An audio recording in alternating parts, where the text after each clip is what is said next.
Perang Imjin pada tahun 1592 sampai dengan 1598 adalah salah satu konflik terbesar dalam sejarah Korea yang melibatkan invasi Jepang ke semenanjung Korea di bawah kepemimpinan Toyotomi Hideyoshi. Ini terjadi selama dinasti Joseon di Korea, dan perang ini dikenal sebagai Perang 7 tahun di Korea dan Perang Imjin di Jepang.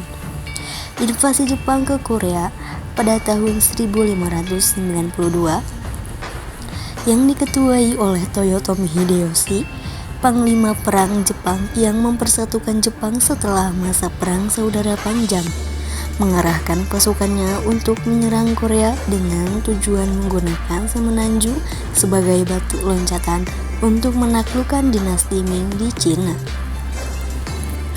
Korea di bawah kekuasaan dinasti Joseon tidak siap menghadapi serangan skala besar dari Jepang. Pasukan Jepang yang sangat terampil dalam peperangan darat dengan senjata api seperti arkebus bergerak cepat melalui semenanjung. Namun, meskipun Jepang mendominasi di darat, Korea berhasil menahan serangan Jepang di laut dengan peran penting Laksamana Yi Sun-shin dan kapal kura-kura Gobukson yang menjadi simbol kekuatan maritim Korea. Pasukan laut Korea menghancurkan banyak armada Jepang, memutus alur suplai Jepang yang akhirnya memperlambat kemajuan invasi. Dinasti Ming Cina yang memiliki hubungan diplomatik dengan Joseon mengirim pasukan bantuan besar untuk membantu melawan Jepang. Perang kemudian memasuki fase yang lebih berlarut-larut, di mana kedua belah pihak saling menyerang dan bertahan tanpa ada pihak yang menang secara mutlak. Pada tahun 1593, kedua belah pihak memulai pembicaraan damai, namun gagal karena tuntutan Jepang untuk menguasai sebagian wilayah Korea dan Cina ditolak. Perang terus berlanjut setelah 5 tahun berikutnya dengan skala yang lebih kecil, hingga Toyotomi Hideyoshi meninggal pada tahun 1598. Setelah kematiannya, pasukan Jepang diperintahkan untuk mundur dan perang berakhir. Perang Imjin meninggalkan dampak yang sangat besar bagi Korea. Infrastruktur hancur, perekonomian lumpuh, dan banyak korban jiwa dari kalangan rakyat dan tentara. Meskipun demikian, Korea mampu mempertahankan kedaulatannya dan tidak jatuh ke tangan Jepang. Setelah perang, Korea mengalami masa pemulihan yang panjang. Namun, dinasti Joseon bangkit kembali dan memasuki masa kejayaan budaya dan intelektual, terutama pada abad ke-17 hingga 18. Penerapan Konfusianisme semakin kuat dalam pemerintahan dan masyarakat. Dengan pendidikan yang lebih difokuskan pada ajaran Konfusius, ini menjadi landasan bagi perkembangnya sistem pemerintahan yang stabil dan memperkuat identitas nasional Korea. Lalu, Joseon mengalami keruntuhan pada masa invasi Manchu dan kerusakan internal. Pada awal abad ke-17, dinasti Joseon mengalami serangkaian invasi dari dinasti Qing Manchu yang saat itu sedang berkembang di Cina. Invasi pertama terjadi pada tahun 1627 dan yang kedua pada tahun 1636 yang dikenal sebagai Perang Manchu-Joseon. Meskipun Joseon bertahan, mereka terpaksa menjadi negara bawahan dinasti Qing setelah invasi ini, dengan mengakui Qing sebagai kekuatan yang lebih tinggi. Selain itu, masalah internal seperti korupsi dalam pemerintahan, konflik faksi di istana, dan ketidakpuasan rakyat mulai melemahkan stabilitas politik dan sosial Joseon. Perpecahan dalam istana yang disebabkan oleh perselisihan antar faksi pejabat penghambat reformasi dan kebijakan yang diperlukan untuk memperkuat negara. Selama beberapa abad, Joseon menerapkan kebijakan isolasi yang ketat dari dunia luar, sehingga dikenal sebagai kerajaan pertapa. Meskipun demikian, berbagai kekuatan asing mulai mencoba membuka Korea pada abad ke-19. Ini termasuk kedatangan kapal-kapal asing dari Barat dan Jepang yang ingin menjalin hubungan perdagangan dan diplomatik. Pada tahun 1866, Prancis melancarkan ekspedisi ke Korea sebagai tanggapan atas eksekusi misionaris Katolik di Joseon yang dikenal sebagai Perang Prancis-Korea atau Perang Byong-in yang kecil. Meskipun ekspedisi itu gagal, ini menjadi salah satu dari banyak contoh bagaimana Joseon mulai menghadapi tekanan asing. Amerika Serikat juga mengirimi ekspedisi pada tahun 1871 yang dikenal sebagai ekspedisi Korea, tetapi juga tidak berhasil membuka Korea.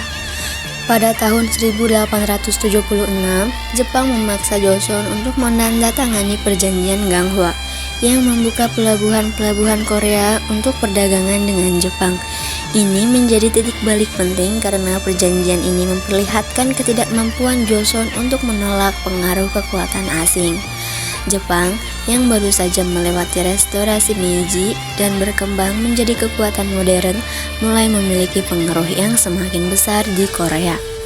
Di bawah tekanan, Joseon mulai membuka diri untuk hubungan dengan kekuatan lain, termasuk Amerika Serikat, Inggris, dan Rusia. Meskipun begitu, Joseon terus melemah akibat korupsi internal, ketidakmampuan reformasi, dan ketidakpuasan rakyat. Setelah itu, pada tahun 1894, Korea mengalami pemberontakan petani Donghak yang dipimpin oleh kelompok keagamaan Donghak yang menentang korupsi, pemerintah, dan pengaruh asing. Pemberontakan ini mendapatkan banyak dukungan dari petani yang marah karena penderitaan ekonomi dan ketidakadilan sosial.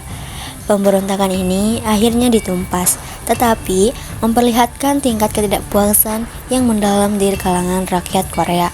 Setelah pemberontakan ini, Jepang menggunakan kesempatan tersebut untuk meningkatkan kontrol mereka atas Korea melalui reformasi Gabo pada tahun 1894 sampai dengan 1896.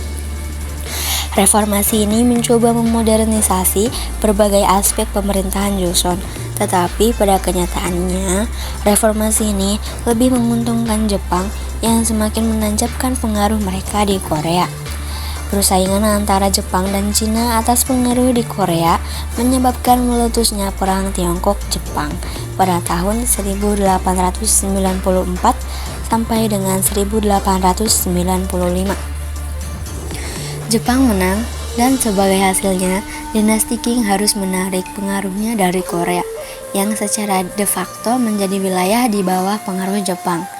Tidak lama kemudian, Jepang terlibat dalam Perang Rusia-Jepang pada tahun 1904 sampai dengan 1905 untuk memperebutkan kendali atas Manchuria dan Korea.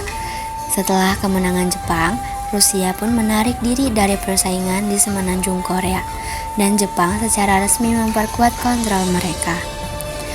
Pada tahun 1897, Raja Bojong memproklamirkan berdirinya Kekaisaran Korea, Daehan Jaeguk, untuk menegaskan kemerdekaan dari dinasti Qing yang telah runtuh. Namun, kendali sebenarnya masih berada di tangan Jepang yang terus memperbesar pengaruhnya. Korea terus berada di bawah tekanan politik dan militer Jepang yang pada akhirnya menyebabkan keruntuhan Kekaisaran Korea. Pada tahun 1905, Korea menjadi protektorat Jepang melalui perjanjian Eosa, dan pada tahun 1910, Jepang secara resmi menganeksasi Korea melalui perjanjian aneksasi Jepang-Korea. Ini menandai berakhirnya dinasti Joseon setelah lebih dari 5 abad berkuasa. Sejak saat itu, Korea berada di bawah kekuasaan kolonial Jepang hingga tahun 1945, ketika Jepang menyerah dalam Perang Dunia Kedua. Jatuhnya dinasti Joseon dipicu oleh kombinasi faktor internal seperti korupsi, konflik faksi, dan ketidakmampuan untuk beradaptasi dengan perubahan dunia, serta tekanan eksternal dari kekuatan asing, khususnya Jepang. Meskipun Joseon berusaha untuk memodernisasi diri dan mempertahankan kemerdekaan, akhirnya kerajaan ini tidak mampu melawan kekuatan imperialisme yang berkembang pesat pada abad ke-19 dan awal abad ke-20. Mungkin hanya ini saja yang saya berikan. Terima kasih. Mohon maaf atas kekurangannya.